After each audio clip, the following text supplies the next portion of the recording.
حضرت عائشہ صدیقہ رضی اللہ تعالیٰ عنہا دیکھتی رہی کہ حضور ساری رات عبادت میں لگے ہوئے، اور جیسے ہی رات میں عبادت کر رہے، کبھی بیٹھ کر عبادت کرتے ہیں، کبھی کھڑے ہو کر عبادت کرتے ہیں، شعبان کی یہ 15ویں رات عبادت کرتے کرتے حضور کے پیر سوج گئے، حضور کے پیروں میں سوجن آ گئی، تکلیف ہونے لگی۔ حضرت عائشہ صدیقہ رضی اللہ تعالیٰ عنہا نے فرمایا کہ حضور اللہ نے آپ کو اتنا بلند مقام عطا فرمایا اور آپ اتنی تکلیف کیوں اٹھا رہے ہیں؟ آپ تو تاجدار انبیاء ہے، اور اللہ نے آپ جیسا رتبہ، آپ جیسا درجہ کسی نبی کو عطا نہیں کیا، آپ اتنی محنت کیوں کر رہے ہیں؟ حضور فرماتے ہیں کہ اے عائشہ، آج کی رات اللہ تبارک و تعالی ہر 1 سال تک پیدا ہونے والے تمام بچوں کے نام لکھ دیے جاتے ہیں۔ آئندہ شب برات تک جتنے بچے پیدا ہوں گے ان کے نام لکھ دیے جاتے ہیں، اور جتنے مرنے والے ہیں ان کے نام لکھ دیے جاتے ہیں۔ حضور علیہ الصلوۃ والسلام نے فرمایا اسی رات مخلوق کے درمیان اللہ رزق تقسیم کرتا ہے، 1 سال تک کس کو کتنا رزق دینا ہے، کس کو کتنی روزی کس کو پہنچانا ہے، آج کی رات اللہ فیصلہ فرماتا ہے۔ آج روزی تقسیم ہونے والی رات ہے۔ جس کسی بندے کو تندرستی کی شکایت ہو، روزی کی کمی کی شکایت ہو، فخر و فاقے کی تکلیف ہو، غربت کی تکلیف ہو، آج کی رات اللہ کی بارگاہ میں رو کر گر گرا کر دعا مانگے، اللہ تبارک و تعالی روزی میں برکت پیدا فرمائے گا۔ اور پھر اس کے بعد حضور نے فرمایا کہ اللہ تبارک و تعالی کی بارگاہ میں فرشتے اعمال پیش کرتے ہیں اور پھر فرماتے ہیں کہ اے مالک و مولا، یہ سارے تیرے بندوں کے اعمال ہے جو ہم لے کر آئے ہیں۔ اللہ تبارک و تعالی ان بندوں کے اعمال کو دیکھتا ہے اور فرماتا ہے اگر تمہاری عبادتیں نیکیاں زیادہ ہے اللہ راضی ہوگا، اگر گناہ برتر ہے اللہ آج کی رات ناراض ہوگا۔ آج کی رات حضور نے فرمایا اللہ تبارک و تعالی جنت کو سجاتا ہے اور کہتا ہے کہ جبرائیل جا جنت کو سجا کر آ، جنت کو اچھی طرح سے سجانا۔ اور اللہ تعالیٰ فرماتے ہیں اس رات آسمان کے جتنے ستارے ہیں، آسمان کے ستاروں کے برابر اللہ تعالیٰ جہنمیوں کو جہنم سے نجات عطا فرماتا ہے۔ خدا جتنے روئے زمین کے ریت کے کنکر ہے، ریت کے کنکروں کے برابر جہنمیوں کو جہنم سے آزادی عطا فرماتا ہے۔ جتنے درخت کے پتے ہیں روئے زمین کے، ساری کائنات کے درختوں کے پتوں کی گنتی کے برابر اللہ تعالیٰ گناہگاروں کی مغفرت فرماتا ہے۔ اور خالق کائنات فرماتا ہے جتنے روئے زمین کے پہاڑ ہے، پہاڑ کے وزن کے برابر اللہ تعالیٰ جہنمیوں کو جہنم سے نجات عطا فرماتا ہے۔ جبرائیل امین اعلان کرتے ہیں کہ مبارک ہو وہ بندہ جس کی آج کی رات اللہ مغفرت فرمائے، اور اللہ تبارک و تعالیٰ کہتا ہے کہ جبرائیل اعلان کر دے، خوشخبری سنا اس بندے کے لیے کہ جس کی بخشش آج کی رات میں نے کر دی ہے۔ اور خدا فرماتا ہے بہت بد نصیب ہے وہ بندہ جس کی آج کی رات بخشش نہیں ہوئی، جس کو آج کی رات اللہ نے معاف نہیں کیا، اس کے لیے بہت بڑی بد نصیبی ہے۔ صحابہ کرام نے پوچھا کہ حضور آج کی رات کیا کوئی ایسا بھی بندہ ہے کہ جس کی مغفرت نہیں ہوگی؟ حضور نے فرمایا ہاں، چند بد نصیب ایسے ہیں کہ آج کی رات اللہ انہیں معاف نہیں فرماتا، آج کی رات ان کی مغفرت اور بخشش نہیں ہوتی۔ صحابہ نے پوچھا حضور بتائے وہ کون ہے؟ حضور نے فرمایا سب سے پہلے شرک کرنے والا۔ شرک کسے کہتے ہیں؟ شرک کا معنی اور مطلب جان لے، اللہ کی طرح کسی اور کو خدا سمجھ کر عبادت کرنا یہ شرک ہوتا ہے۔ خدا سمجھ کر، جیسے ہم اللہ کو اپنا رب جان کر، رب مان کر جیسے اللہ کی عبادت کرتے ہیں، اسی طرح خدا کے علاوہ کسی اور کو خدا سمجھ کر عبادت کرنا وہ شرک ہوتا ہے۔ اولیاء کی بارگاہوں میں جانا شرک نہیں، کیونکہ کوئی کسی ولی کو خدا سمجھ کر نہیں جاتا، خدا کے نیک بندے سمجھ کر ان کے پاس جاتے ہیں۔ آج کی رات جو ہم جاتے ہیں اولیاء کی جو زیارت کرتے ہیں، یہ کیا ہے؟ حضور علیہ الصلوۃ والسلام کی سنت ہے۔ آقا علیہ الصلوۃ والسلام، حضرت عائشہ صدیقہ رضی اللہ عنہا فرماتی ہے کہ میں نے ایک رات دیکھا کہ حضور علیہ الصلوۃ والسلام درمیانی رات میرے کمرے سے باہر تشریف لے گئے۔ میں تلاش کرتے ہوئے نکلی، آقا علیہ الصلوۃ والسلام کو کہیں نہیں دیکھا۔ تو آپ سیدھے فاطمہ الزہرا رضی اللہ تعالیٰ عنہ کے مکان پر گئی. رات کا وقت تھا اور شب برات کی رات تھی، شعبان کی 15ویں رات تھی. آپ نے دستک دی، فاطمہ الزہرا رضی اللہ تعالیٰ عنہ نے دروازہ کھولا. حضرت علی جاگ گئے، امام حسن امام حسین رضی اللہ تعالیٰ عنہما جاگ گئے. پوچھا کہ کیا معاملہ ہے، آپ اتنی رات گئے یہاں پر آپ آئی ہوئی ہیں. ام المؤمنین حضرت عائشہ صدیقہ رضی اللہ تعالیٰ عنہ فرماتی ہے کہ حضور علیہ الصلوۃ والسلام اچانک میرے کمرے سے نکل گئے اور میں تلاش کر رہی ہوں کہ حضور کہاں گئے ہیں. حضرت علی رضی اللہ تعالیٰ عنہ نے کہا کہ چلو ہم مسجد نبوی میں تلاش کریں. دیکھا مسجد نبوی میں حضور نہیں ہے تو حضرت علی رضی اللہ تعالیٰ عنہ نے فرمایا کہ چلو ہم جنت البقیع جاتے ہیں. جنت البقیع مدینہ منورہ کا قبرستان ہے. فرمایا کہ حضور کو جنت البقیع میں جا کر تلاش کریں گے، شاید حضور وہاں مل جائے. حضرت علی رضی اللہ تعالیٰ عنہ، فاطمہ الزہرا رضی اللہ تعالیٰ عنہ، امام حسن امام حسین اور حضرت عائشہ صدیقہ رضی اللہ تعالیٰ عنہ سارے مل کر جب جنت البقیع میں گئے تو حضرت علی فرماتے ہیں کہ جنت البقیع نور سے جگمگا رہا تھا. حضرت علی نے فرمایا یہ جو نور ہے یہ حضور کے خدموں کی برکت سے یہ نور پیدا ہوا ہے. تو جب وہاں پہنچے تو حضور علیہ الصلوۃ والسلام کو دیکھا کہ آقا علیہ الصلوۃ والسلام سجدے میں اور جنت البقیع مدینہ منورہ کا قبرستان حضور شب برات میں جا رہے ہیں، جا کر زیارت کر رہے ہیں. یہ تو مسلم کی حدیث پاک ہے، ترمذی کی حدیث پاک ہے، کئی ساری کتابوں میں حدیث پاک ہے کہ حضور علیہ الصلوۃ والسلام نے خود جا کر جنت البقیع میں وہاں کے تمام لوگوں کی زیارت کی ہے، وہاں کے قبروں کی حضور نے زیارت فرمائی اور اپنا سر سجدے میں حضور نے رکھا اور حضور رو رہے تھے. اتنا رو رہے تھے کہ حضرت فاطمہ الزہرا رضی اللہ تعالیٰ عنہا آپ کے سر کے پاس کھڑی ہو گئی. حضور علیہ الصلوۃ والسلام سے فرمایا کہ حضور اپنا چہرہ اٹھائے. حضور علیہ الصلوۃ والسلام نے چہرہ اٹھایا اور فاطمہ الزہرا نے فرمایا کہ حضور آپ کو کیا ہوا، آپ اتنے آنسو بہا رہے ہیں، کیا کسی دشمن کا خوف ہے یا اللہ نے آسمان سے کوئی عذاب کی آیت نازل فرمائی ہے؟ تو آقا علیہ الصلوۃ والسلام فرماتے ہیں اے فاطمہ نہ کسی دشمن کا خوف ہے نہ اللہ نے کوئی عذاب کی آیت نازل فرمائی ہے، بلکہ فرماتے ہیں کہ آج کی جو رات ہے اللہ تعالیٰ آج کی رات اتنے گناہگاروں کی مغفرت اور بخشش فرماتا ہے کہ جس کو کوئی بندہ سوچ نہیں سکتا. اور حضور فرماتے ہیں آج کی رات میں سجدے میں جا کر اپنی گناہگار امت کی مغفرت اور بخشش کی دعا مانگ رہا ہوں. حضور فرماتے ہیں کہ عائشہ دیکھ لو کل جب قیامت کا دن ہوگا، قیامت کے دن بھی میں اسی طرح سجدے میں جا کر امت کی مغفرت کی دعا مانگوں گا، اسی طرح امت کی بخشش کی دعا مانگوں گا. پھر حضور نے فرمایا کہ عائشہ اگر تم چاہتی ہو کہ میں راضی ہو جاؤں، میں خوش ہوں، تو میری طرح تم بھی سجدے میں سر رکھ کر میری امت کے لیے مغفرت کی دعا مانگو. حضرت عائشہ صدیقہ رضی اللہ تعالیٰ عنہ سجدے میں آ گئی اور حضور کی طرح امت کے لیے، ہم گناہگاروں کے لیے بخشش کی دعا مانگ رہی ہے. حضور نے حضرت علی سے فرمایا، فاطمہ الزہرا سے فرمایا، امام حسن امام حسین سے فرمایا تم سارے کے سارے میرے ساتھ سجدے میں آؤ اور میری امت کے لیے مغفرت اور بخشش کی دعا مانگو. سارے کے سارے سجدے میں آئے. حضور نے اپنی ساری اہل بیت کو لے کر آج کی رات ہم گناہگار امت کے لیے بخشش کی دعا مانگی ہے. تو غور کرے یہ کیسی عظمت والی رات اللہ نے ہم گناہگاروں کو عطا فرمائی ہے. اس رات قرآن پاک میں اللہ فرماتا ہے فیہا یفرق کل امر حکیم، آج ہر اہم کام کا فیصلہ اللہ آج کی رات فرماتا ہے. کیسے فیصلے؟ حضور فرماتے ہیں کہ روایت میں آتا ہے کچھ لوگ سفر کر رہے ہیں لیکن ان کا نام زندوں سے نکال کر مردوں کی فہرست میں لکھا جا رہا ہے. کچھ لوگ نکاح کر رہے ہیں مگر ان کا نام، دلہے کا نام مردوں میں لکھا جا رہا ہے. دلہن خوشی منا رہی ہے، دلہن کا نام زندوں سے نکال کر مردوں میں لکھا جا رہا ہے.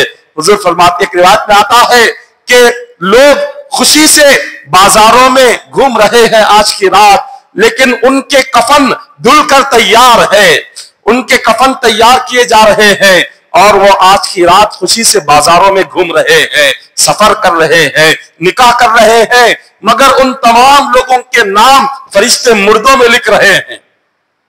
تو آج کی رات اتنی اہم ہے، حاجیوں کے نام آج کی رات لکھے جاتے ہیں. آئندہ سال کتنے حج کرنے والے ہیں